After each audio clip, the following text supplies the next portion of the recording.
So let's go ahead and take a look at the dermis now. So the dermis is going to serve a multitude of functions here. It's going to bind the epidermis to the underlying tissues, in particular the hypodermis, and then the underlying or deep tissues to the hypodermis. It has a clear, distinct margin with the epidermis at the epidermal ridges and dermal papillae. We have that uneven border with the stratum basale. We don't have that same with the hypodermis. What we simply say is that the dermis ends when we start seeing excessive amounts of adipose tissue. It is predominantly connective tissue, and in particular, it's going to be predominantly irregular, dense connective tissue. It is going to be predominantly collagen and elastin within the proteins of that connective tissue. However, in distinct areas, there will be increased amounts of reticular tissue. In particular, where we start seeing the dermal ridges and fingerprinting and palmar printing or toe printing and plantar printing of the hands and the feet. There are a large amounts of dermal blood vessels that we see. Dermal blood vessels will carry nutrients up into the upper areas of the more superficial areas of the dermis and epidermis. However, it's more pertinent as it relates to the ability to thermoregulate. The dermal arterioles and dermal capillaries are superficial to the adipose tissue strictly for thermoregulatory principles. What it does is it creates an ability to radiate and evaporate heat away from the body so that we're able to maintain a core body temperature of around 37 centigrade. We have a very narrow window of homeostatic thermal regulation where if we go about 3 degrees centigrade warmer, we start having heat exhaustion symptoms. And if we go even slightly above that to around 41, 42 C, we will actually suffer from heat stroke and lead to subsequent death from excessive heat. We have a narrow window when it relates to the cooling as well. And that cooling can take us down to about 34, 35 before we start worrying about hypothermia issues in terms of core body temperature. However, hypothermia is not as dangerous as hyperthermia. We can change the ability to radiate and not radiate away heat by changing blood flow into the area through changes of vasoconstriction and vasodilatation of those arterioles. However, if we were beneath or deep to the adipose tissue, the adipose tissue would insulate that and trap the heat within the dermis and not allow us to radiate it away. And we have evolutionarily derived the ability to do prolonged activities due to this ability to effectively thermoregulate.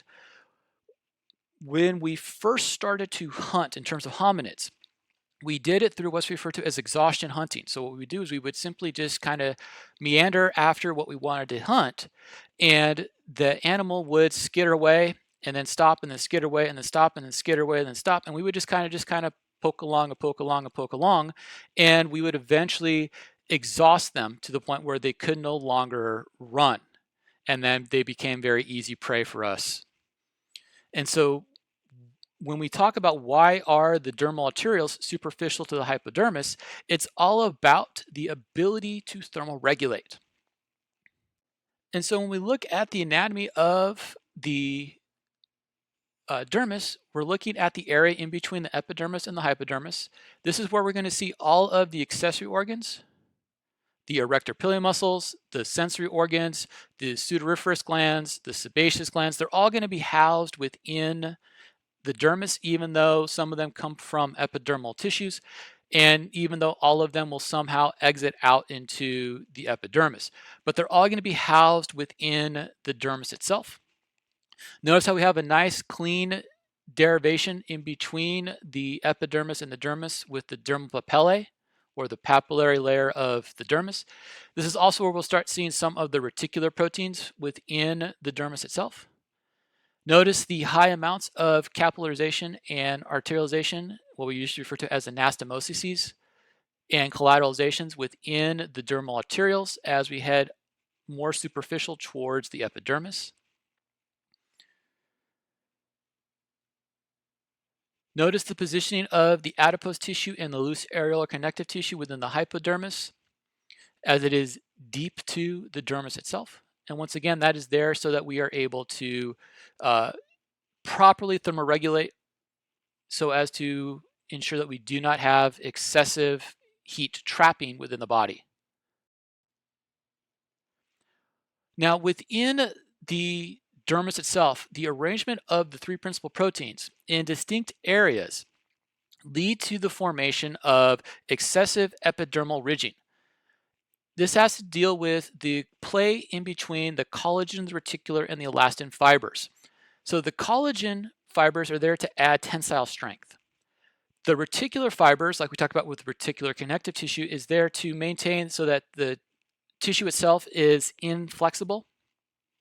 Whereas the elastic fibers, the elastin proteins, are there to allow for flexibility. That is, we're able to have the epidermis stretch a little bit because the dermis is able to stretch and the dermis is able to move. Whereas the collagen and the reticular fibers limit the amount of movement that we see within the dermis itself. In distinct areas, we get what are referred to as printing. And the fingerprints there are there so as to allow for gripping. Now, there's a misnomer out there that fingerprints are unique to each person. They're not as unique as what we think they are. It's a probability issue in terms of the patterning. And so, based off of probability, every 1 in 6.4 times 10 to the 7th person will have very, very similar in terms of almost identical patterning in terms of the uniqueness. Now, when we talk about uniqueness of patterning, what we're talking about is point recognition, in which we take distinct points on the fingerprint and indicate that to a distinct person. In the patterning of arrangement of proteins, we get 3 distinct shapings. And those 3 distinct shapings are referred to as arches, loops, and whorls. And the arch, loop, and whorl arrangement of this print pattern is there to increase what's referred to as grip tension by increasing the amount of contact surface in between the digit and whatever material happens to be there. Now, there's another thing that happens within this area is that we get a change of types of sudoriferous glands that we see trapped within the grooving. And so what we see is we see something that looks like this. And so this is the pattern that we see within the epidermis based off of the folding and holding in place of the dermis in these dermal papillae areas. And so what we get is we get distinct groups of tissue with areas around that tissue that we don't have this kind of treading of epidermal tissue. In these, we have small little sweat glands, but they're not sweat glands like we think about when we think about trying to thermoregulate. These instead are secreting a different type of sweat that is there to increase what's referred to as tactness. What they do is they create an adhesive substance. So they increase the adhesion in between the digit and whatever surface we happen to be trying to grip on. And this flows into those grooves, and basically it ensures that we have enough surface area so that we can grip and hold onto these areas. The region itself is aligned so that we have changes of axial stresses that will allow for changes of the depth and shallowness of the grooves, very similar to what we see in terms of treads on tires. And while we have different types of treads for different types of seasons, now in California, we don't have to worry about that so much. However, in other areas of the country where we have to worry about snow in the winter, or if you happen to go up into the mountains during the winter, the reason why we need snow tires or tire chains is that we are changing the arrangement of the total surface area of the tire so that we're able to get more grip in between the road and the tire itself. Now, one of the things that can happen is that we'll notice wrinkling of the dermis and the epidermis with excessive exposure to water. This wrinkling takes place because of the loss of fluid within the area. The integument actually dehydrates due to the changes of hydrostatic pressure.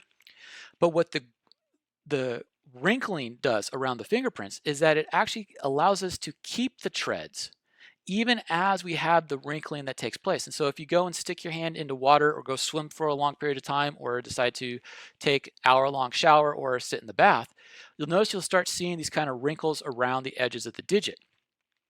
But if you actually look and kind of press onto the digit, the fingerprint stays there. And the reason why the fingerprint stays there is because we need that excessive tissue so that we continue to have the ability to grip. And so when we look at these shapes, we have distinct shapes that we see within the fingerprints. We have what we refer to as arches and tented arches.